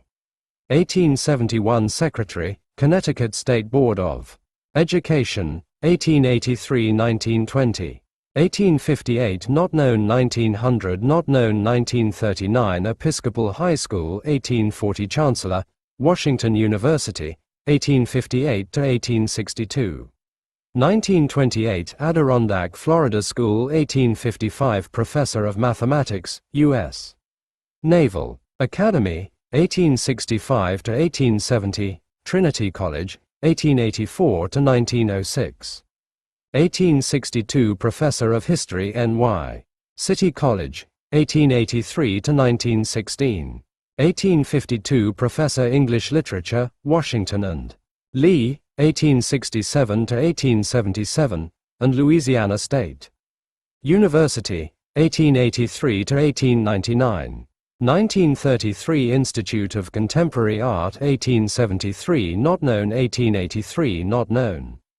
Emerson, Samuel, Estill, Joe G. Evans, Evan W. Ewell, John L. Few Smith, W. Fisher, Irving, Fisk, F. W. Green, James Payne, Griggs, John C. Grover, Thomas W. Hall, Edward T. Harmon, Archer, Jr., Hibbard, Daniel, Hinks, John H. Hine, Charles D. Hollister, Arthur N. Hopkins, John M. Hoxton, Archibald R. Hoyt, Joseph G. Ives, Chauncey B. Johnson, Charles F. Johnston, Henry Phelps, Johnston, William Jones, Theodore S. Judson, Isaac N. Kellogg, Fred W. Kimball, John. Name, date initiated, Kingsbury, Howard T. 1926. KINNE, William 1948. Knapp, John M. 1936. Knox, Hugh 1907. Learned, Dwight Whitney 1870. McClintock, Norman 1891. MACLEISH, Archibald 1915. MACLEISH, William H. 1950. McClellan, George B. 1858. Moore, Eliakim H. 1883. Morse, Sidney N. 1890. Nichols, Alfred B. 1880. Norton, William B. 1925. Owen, Edward T. 1872. Parsons, Henry Mackay 1933. Perry, David B. 1863. Pincard, Thomas C. 1848. Pomeroy, John 1887. Potwin, Lemuel S. 1854. Reed, Harry L. 1889. Richardson, Rufus B. 1869. Russell, William H. 1833. Seeley, W. M. W. 1862. Shirley, A. 1869. Southworth, George C. S. 1863. Spring, Andrew J. 1855. Stagg, Amos A. 1888. Stillman, George S. 1935. Sutherland, Richard 0. 1931. Thacker, William L. 1887. Tye, Lawrence G. 1916. Affiliations: Westminster School, not known. Princeton University, not known. Professor of Church History, Doshiba College, Japan, 1876 to 1928. Professor of Zoology, University of Pittsburgh, 1925 to 30. Rutgers, 1932-6. Library of Congress, 1939 to 1944, UNESCO. State Department, Owl, Howard University. Not known. Not known. Professor of Mathematics, University of Chicago, 1892 to 1931. Not known. Professor of German, Simmons College, 1903 to 1911. Professor of History, Boston Univ. Professor of French, University of Wisconsin, 1879 to 1931. Columbia University. President, Dwana College, 1881 to 1912. Not known. Professor of Law, University of Illinois, 1910 to 1924. Professor, Western Reserve University, 1871 to 1906. President, Auburn Theological Seminary, 1926 to 1939. Director of American School of Classical Studies, Athens, 1893 to 1903. Collegiate School, Hartford. Dean, Medical Faculty, University of Cincinnati, 1881 to 1900. Not known. Bexley Theological Seminary, 1888 to 1900. Not known. Director Physical Education, University of Chicago. Street, Paul School. Not known. Not known. Treasurer of Yale. Name. Date initiated. Tyler, Charles M. 1855. Tyler, Moses Coit 1857. Vote, TD, 1943. Walker, Horace F. 1889. Watkins, Charles L. 1908. White, John R. 1903. Whitney, Emerson C. 1851. Whitney, Joseph E. 1882. Williams, James W. 1908. Wood, William C. 1868. Young, Benham D. 1848. Yardley, Henry A. 1855. Affiliations: Professor of History, Cornell University, 1891 to 1903. Professor at Cornell, 1867 to 1900. Not known. Not known. Director, Phillips Art School. Not known. Not known. Not known. Not known. Not known. Not known. Berkeley Divinity School, 1867 to 1882. Memorandum number 7. The Order's Objectives. For education, we can deduce the Order's objectives for education from evidence already presented and by examining the work and influence of John Dewey, the arch-creator of modern educational theory. How do we do this? We first need to examine Dewey's relationship with the order. Then compare Dewey's philosophy with Hegel and with the philosophy and objectives of modern educational practice. These educational objectives have not, by and large, been brought about by governmental action. In fact, if the present state of education had been brought about by legislation, it would have been challenged on the grounds of unconstitutionality. On the contrary, the philosophy and practice of today's system has been achieved by injection of massive private funds by foundations under influence, and sometimes control, of the order. This implementation we will describe in a future volume. How the order controls foundations. In fact, the history of the implementation of Dewey's objectives is also the history of the larger foundations, i.e., Ford, Carnegie, Rockefeller, Peabody, Sloan, Slater and 20th century. How John Dewey relates to the order. John Dewey worked for his doctorate at Johns Hopkins University from 1882 to 86 under Hegelian philosopher George Sylvester Morris. Morris in turn had his doctorate from University of Berlin and studied under the same teachers as Daniel Gilman, i.e., Adolf Trendelenburg and Hermann Ulrichi. Neither Morris nor Dewey were members of the order, but the link is clear. Gilman hired Morris, knowing full well that Hegelianism is a totally integrated body of knowledge and easy to recognize. It is as different from the British empirical school of John Stuart Mill as night and day. John Dewey's psychology was taken from G. Stanley Hall, the first American student to receive a doctorate from Wilhelm Wundt at University of Leipzig. Gilman knew exactly what he was getting when he hired Hall. With only a dozen faculty members, all were hired personally by the president. In brief, philosophy and psychology came to Dewey from academics handpicked by the order. From Johns Hopkins, Dewey went as professor of philosophy to University of Michigan and in 1886 published Psychology, a blend of Hegelian philosophy applied to Wundtian experimental psychology. It sold well. In 1894, Dewey went to University of Chicago and in 1902 was appointed director of the newly founded, with Rockefeller money, School of Education. The University of Chicago itself had been founded in 1890, with Rockefeller funds, and in a future volume we will trace this through Frederick Gates, of Hartford, Connecticut, and the Pillsbury family, the order. The University of Chicago and Columbia Teachers College were the key training schools for modern education.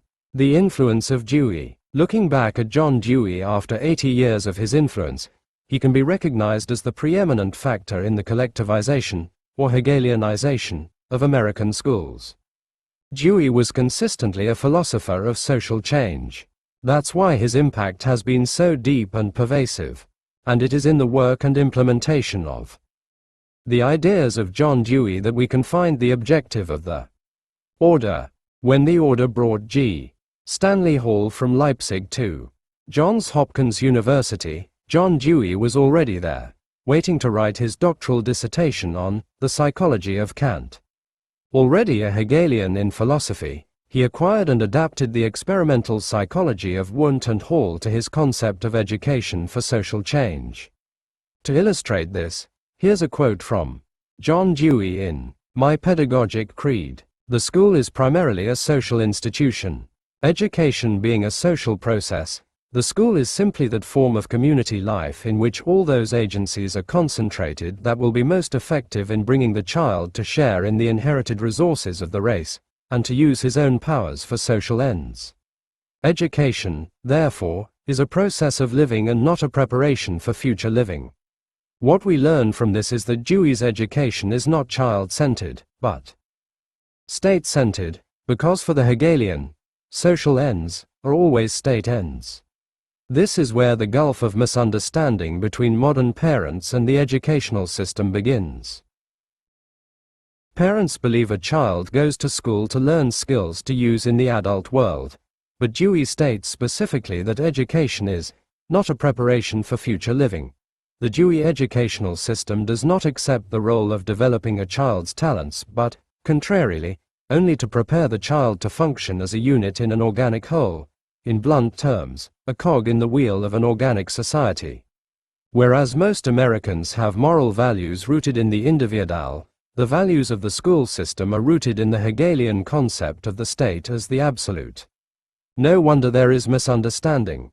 The individual child. When we compare Hegel, John Dewey, and today's educational thinkers and doers, we find an extraordinary similarity. For Hegel, the individual has no value except as he or she performs a function society.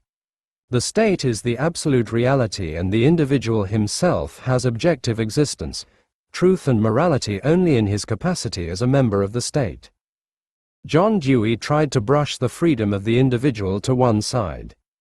In an article, Democracy and Educational Administration, School and Society, XVL, 1937, page 457, Dewey talks about the lost individual, and then restates Hegel in the following way: freedom is the participation of every mature human being in formation of the values that regulate the living of men together.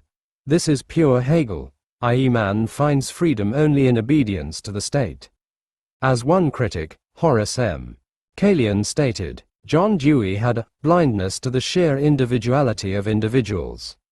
In other words, for Dewey man has no individual rights. Man exists only to serve the state. This is directly contradictory to the Declaration of Independence and the Constitution with the preamble, "We the people." They then go on to define the rights of the state, which are always subordinate and subject to the will of "we the people."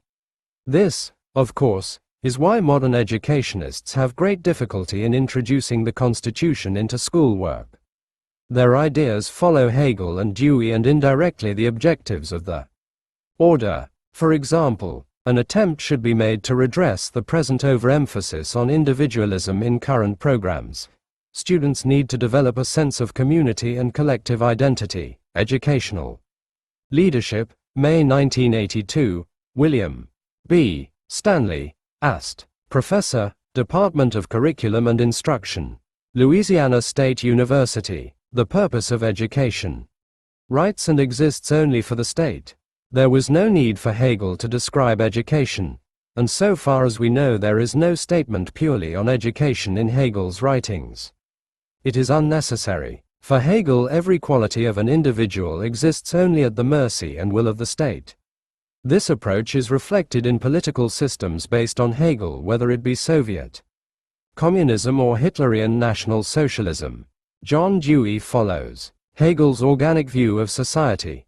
For example, education consists either in the ability to use one's powers in a social direction or else in ability to share in the experience of others and thus widen the individual consciousness to that of the race. Lectures 4. The first course in pedagogy. This last sentence is reminiscent of the Hitlerian philosophy of race, i.e., right Hegelianism. And today's educators reflect this approach. Here's a quote from Assemblyman John Vasconcellos of California, who also happens to be chairman of the Joint Committee on the Master Plan for Higher Education and the Education Goals Committee for the California State Assembly, a key post. It is now time for a new vision of ourselves, of man, of human nature and of human potential, and a new theory of politics and institutions premised upon that vision. What is that vision of man? That the natural, whole, organismic human being is loving. That man's basic thrust is towards community, quoted in Rex Miles, Brotherhood and Darkness, page 347. What is this, widen, ing, the individual consciousness? Dewey, and, thrust, towards community, Vasconcellos. Stripped of the pedantic language, it is New World Order, a world organic society. But there is no provision for a global organic order within the Constitution. In fact, it is illegal for any government officer or elected official to move the United States towards such an order, as it would clearly be inconsistent with the Constitution. To be sure, Dewey was not a government official, but the popular view of a global order is probably that we had better look after our pie oblums at home before we get involved in these esoteric ideas. Political corruption, pitifully low educational standards, and insensitive bureaucracy are probably of more concern to Americans. It's difficult to see what the New World Order has to do with education of children, but it's there in the literature. Fichte, Hegel's predecessor from whom many of his philosophical ideas originated, had a definite concept of a League of Nations, Volksbund, and the idea of a league to enforce peace. Fichte asserted, as this relation spreads further and gradually embraces the whole earth, perpetual peace begins, the only lawful relation among states. The National Education Association, the lobby for education, produced a program for the 1976 bicentennial entitled, A Declaration of Interdependence, Education for a Global Community. On page 6 of this document we find, "We are committed to the idea of education for a global community. You are invited to help turn the commitment into action and mobilizing world education for development of a world community." An objective almost parallel to Hegel is in Self-Knowledge and Social Action by Obadiah Silas Harris, Associate Professor of Educational Management and Development, New Mexico State University, Las Cruces, New Mexico. When community educators say that community education takes into consideration the total individual and his total environment, they mean precisely this. The field of community education includes the individual in his total psychophysical structure and his entire ecological climate with all its ramifications, social, political, economical, cultural, spiritual, etc. It seeks to integrate the individual within himself, and within his community until the individual becomes a cosmic soul and the community the world. And on page 84 of the same book, The Cosmic Soul, the whole human race is going to evolve an effective soul of its own, the cosmic soul of the race. That is the future of human evolution. As a result of the emergence of the universal soul, there will be a great unification of the entire human race, ushering into existence a new era, a new dawn of unique world power. This last quote sounds even more like Adolf Hitler than SS Embleman John Vasconcellos. It has the same blend of the cult, the ethnic and absolutism. In conclusion, we need only quote the Constitution, the basic body of law under which the United States is governed. The generally held understanding of the Constitution on the relationship between the individual and the state is that the individual is supreme. The state exists only to serve individuals and the state has no power except by express permission of the people. This is guaranteed by amendments IX and X of the Constitution. Amendment IX reads, "The enumeration in the Constitution of certain rights shall not be construed to deny or disparage others retained by the people." Note, the retained and Amendment X reads, "The powers not delegated to the United States by the Constitution, nor prohibited by it to the states, are reserved to the states respectively, or to the people." In brief, the proposals of John Dewey and his followers are unconstitutional. They would never have seen the light of day in American schoolrooms unless they had been promoted by the order with its enormous power. v. 7. Mind blank, the order's objective for education. Memorandum number 8. Summary. Up to this point we have established the following. 1. By the 1870s, the order had Yale University under its control. Every president of Yale since Timothy Dwight has either been a member of the order or has family connections to the order. It also appears that some Yale graduates who are not members of the order will act towards objectives desired by the order. Some of these, for example Dean Acheson, we can identify as members of Scroll and Key, or with relatives in the order. Others yet to be brought into our discussion are members of Wolf's Head, for example, Reeve Schley, who worked for the Rockefellers. Still others, for example Robert Maynard Hutchins, Fund for the Republic, are Yale graduates but not yet identified as members of any Yale senior society. It appears at this point that Ron Rosenbaum's assertion, in Esquire, 1977, that members of the Eastern establishment who are not members of Skull and Bones will be members of either Scroll and Key or Wolf's Head is holding up. 2. So far as education is concerned, Look-Say reading originated with Thomas Gallaudet and was designed for deaf mutes. The elder Gallaudet was not a member of the order, but his two sons, Edson and Herbert Gallaudet, were initiated in 1893 and 1898. Horace Mann, a significant influence in modern educational theory and the first promoter of Luxay, was not a member. However, Mann was president of Antioch College, and the Tafts, the order, were the most powerful trustees of Antioch. 3. We traced John Dewey's philosophy, that education is to prepare a person to fit into society rather than develop individuals' talents, to Herbert, who was influenced by the Swiss Pestalozzi. Personal development cannot be achieved by developing individual talents, it must take the form of preparation to serve society, according to Herbert, Dewey and Pestalozzi. Pestalozzi was a member of the Illuminati, with the code name Alfred. This raises new perspectives for future research, specifically whether the order can be traced to the Illuminati. 4. The scene shifts in the late 19th century from Yale to Johns Hopkins University. Member Daniel Coit Gilman is the first president of Johns Hopkins, and he has handpicked either members of the order, Welch, or Hegelians for the new departments.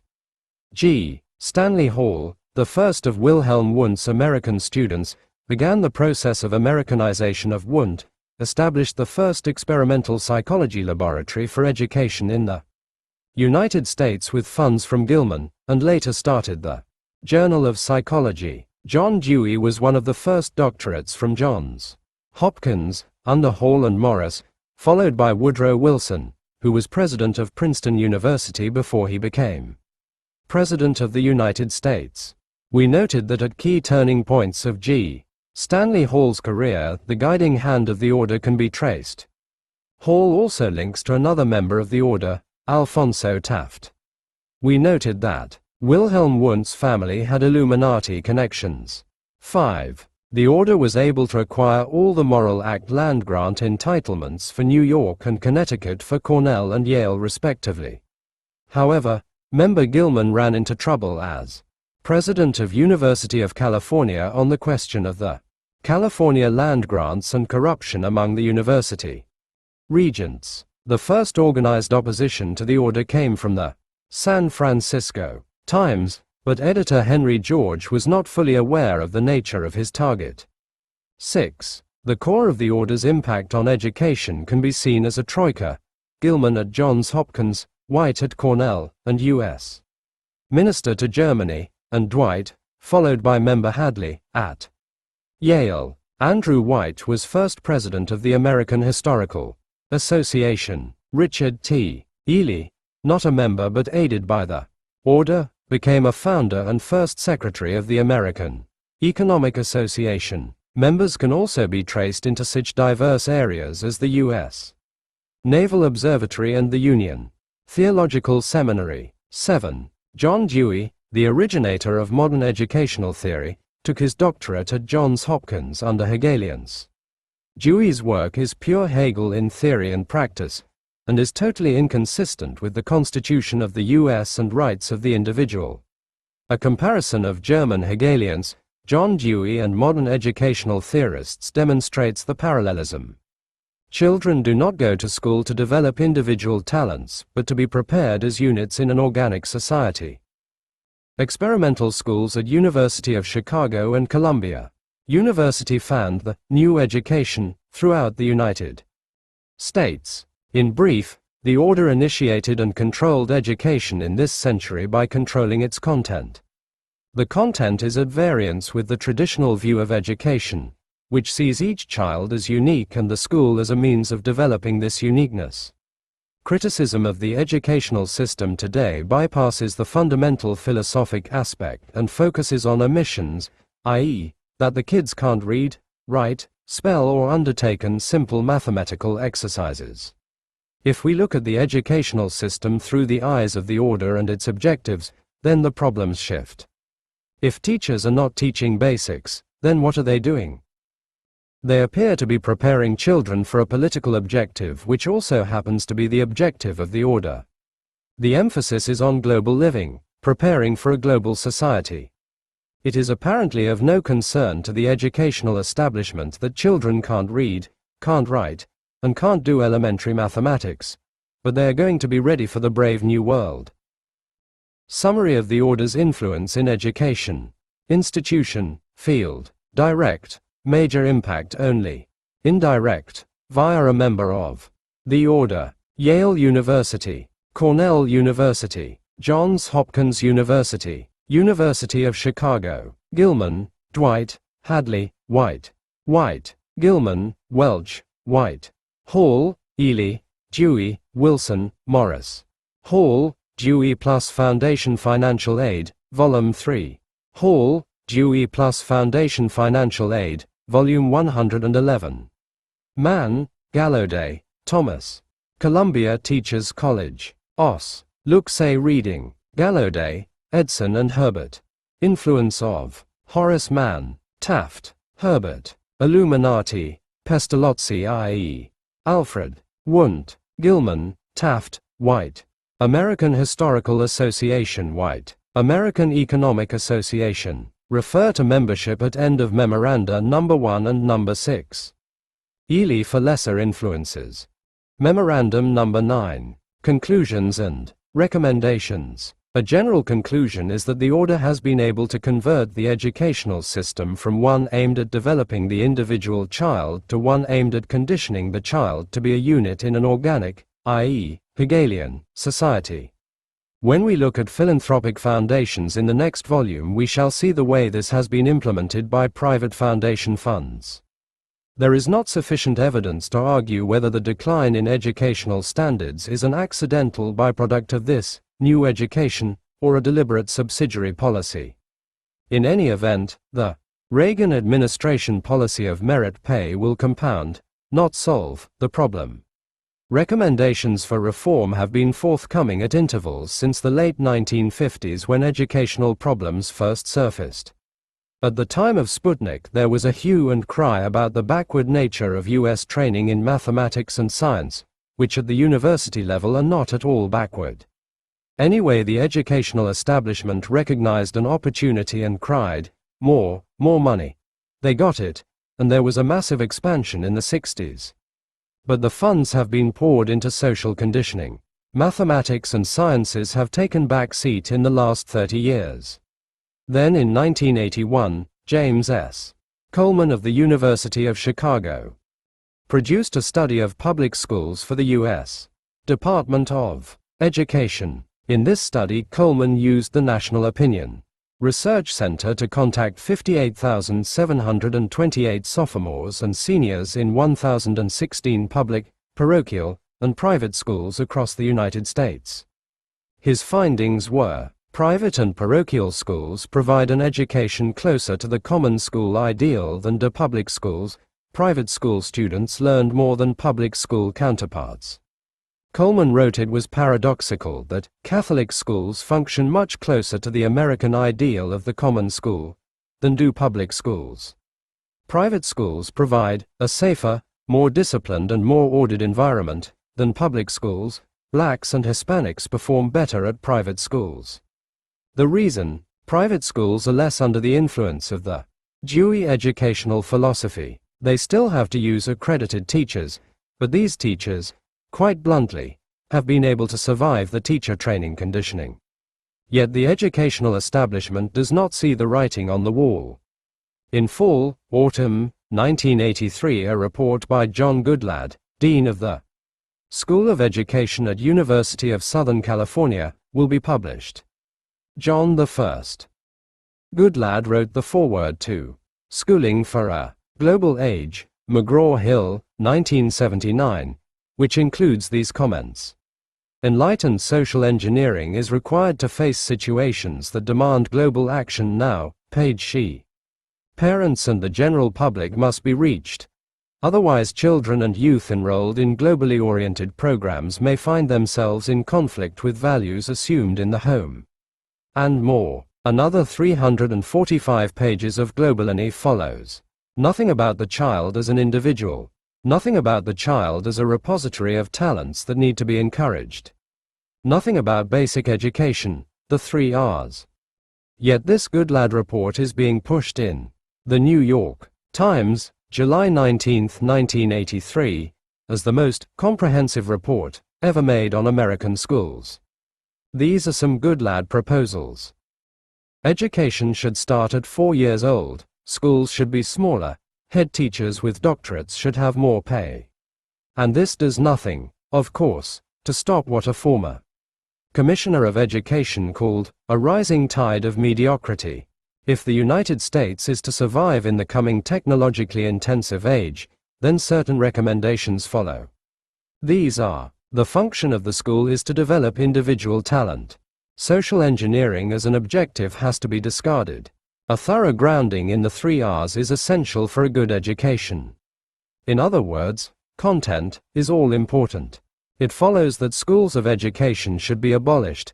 This is under serious discussion at Duke University and has been proposed at University of Michigan and even Cal Berkeley. Teacher credentials should be based on subject matter entirely, not educational theory.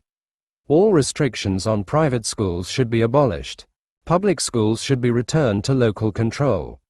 Additional copies of this book and a complete price list of other books may be obtained by writing to the following addresses: Australia, Veritas Publishing Company T. Limited, P.O. Box 20, Bullsbrick, Western Australia, 6084. Canada, Veritas Publishing Company, a division of Veritas Holdings Limited, P.O. Box 67555, Station 0. Vancouver, BC, Canada, V5W3 volts 1. New Zealand, Veritas Publishing Company T. Limited, P.O. Box 4389, Auckland, New Zealand. Britain, Bloomfield Books, 26 Meadow Lane, Sudbury, Suffolk, England C00106TD. South Africa, Dolphin Press, T. Limited, P.O. Box 18223, Dalbridge, 4014, South Africa. United States of America, Concord Books, P.O. Box 2707, Seal Beach, CA, 90740. Author's biography: Anthony Sutton was a research fellow at the Hoover Institution, Stanford University, from 1968 to 1973 and is still affiliated with institution. He is a former economics professor at California State University, Los Angeles. He was born in London in 1925 and educated at the Universities of London, Göttingen and California. Other books by the author: Technological Treason, The Diamond Connection, Gold versus Paper, Wall Street and the Rise of Hitler, The War on Gold, Energy, The Created Crisis, Wall Street and the Bolshevik Revolution, Wars and Revolutions, Parts 1 and 2, Wall Street and Franklin D. Roosevelt, Trilaterals over Washington, Volume 1, Volume 2, Western Technology and Soviet Economic Development 1917 to 1930, Western Technology and Soviet Economic Development 1930 to 1945, Western Technology and Soviet Economic Development 1945 to 1965.